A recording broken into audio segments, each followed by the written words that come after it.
So today's lesson, we are going to be exploring the ideas of area and perimeter. Remember, area is the space inside of a plane figure. Perimeter is the length that goes around the shape. So for example, if you imagine a fence going around a school, that's like a perimeter. Area would be the stuff that is inside of the fence, the space taken up inside the fence.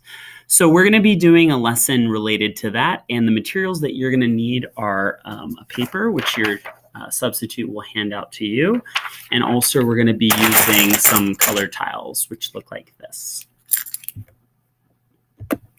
So in this lesson today, we're going to be looking at how perimeter, or the length that goes around a shape, and how area, the stuff that fills up a shape, are connected. And we're going to be looking at a problem, and this is how it goes. Each morning, Lisa walks 16 blocks for exercise. She always walks east, then she turns right. She walks south, turns right again, walks west, and then she turns right and goes north back home. Find all of the possible 16 block routes that Lisa can take. Compare the areas of the rectangles formed by the routes. Every block is the same length. So in this problem, we're going to be thinking about how many different types of routes can we create for Lisa, and we're going to be using these color tiles to help us out with that. Pause the video here and ask the teacher for your recording sheet and for your color tiles. To start out our problem, go ahead and take out 7 color tiles and line them up as such. This will represent one of the possible routes that Lisa could take on her walk. Go ahead and think about what are the dimensions of this rectangle that we've formed. Again, dimensions are the length by the height. The length by the height. So if we were to count by block lengths, if I can use another block to help me out, this would be 1, 2, 3, 4, 5, 6, 7 by 1 for its width. So 7 long by 1 wide. Now on your sheet, go ahead and mark out for the dimensions. Our first rectangle that we created was 7 long by 1 high. Perimeter will be all of the block lengths going all the way around the rectangle. Count for your rectangle, the first rectangle that we've made, and see how many it is all the way around. Now let's look at our rectangle one more time. Area will be the space filled up by our blocks. We can simply find this by counting our blocks. This will tell us the area. In this first rectangle that we've created, we have 1, 2, 3, 4, 5, 6, 7 blocks. Therefore, our area is simply 7 blocks. Go ahead and record your findings from our first rectangle onto you and your partner's sheet. So at this point, you and your partner should have a sheet, a data sheet that looks like this. The dimensions of your first rectangle are 1 by 7, or it's 1 high by 7 long.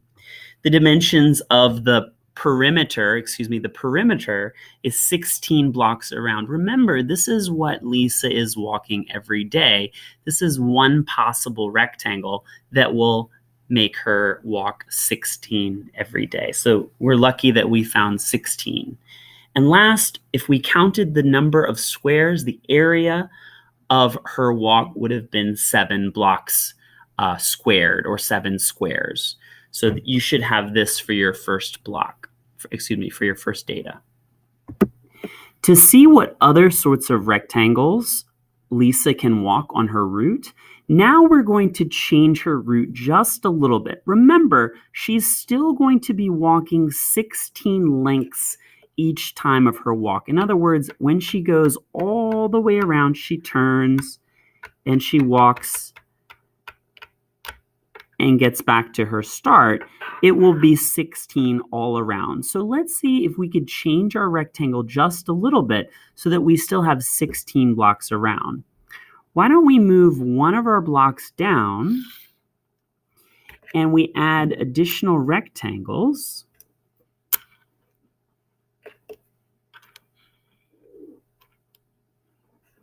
And now let's count to see if we have 16. 1, 2, 3, 4, 5, 6, 7, 8, 9, 10, 11, 12, 13, 14, 15, and 16 back home. This is another rectangle that we can make for Lisa's walk.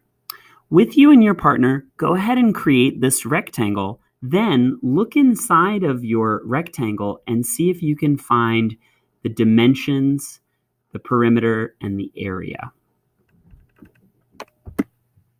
Now it's you and your partner's turn. What other rectangles can you make?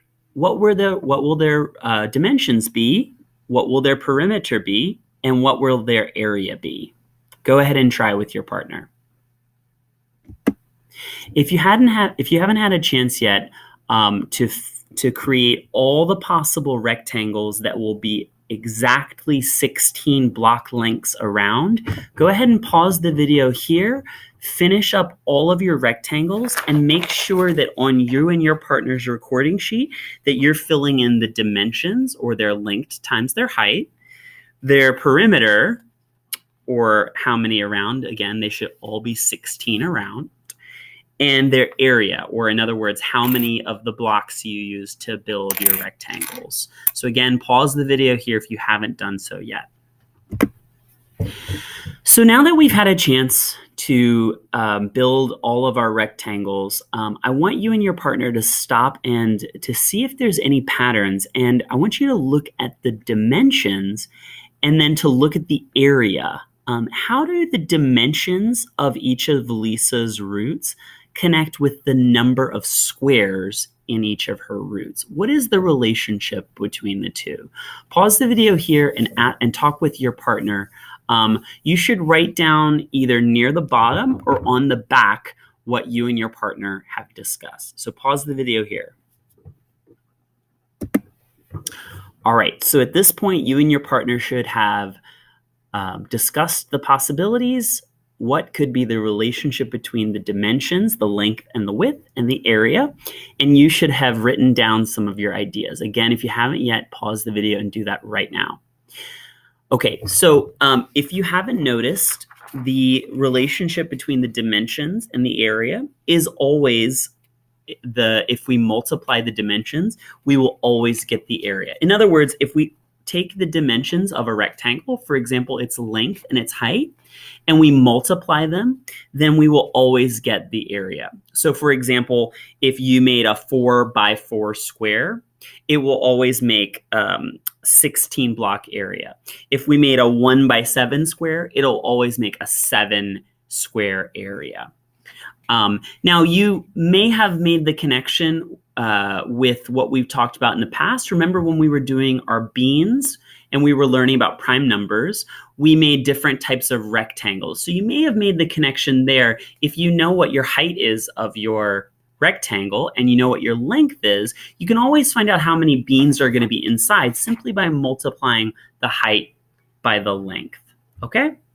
All right. Nice work, everybody.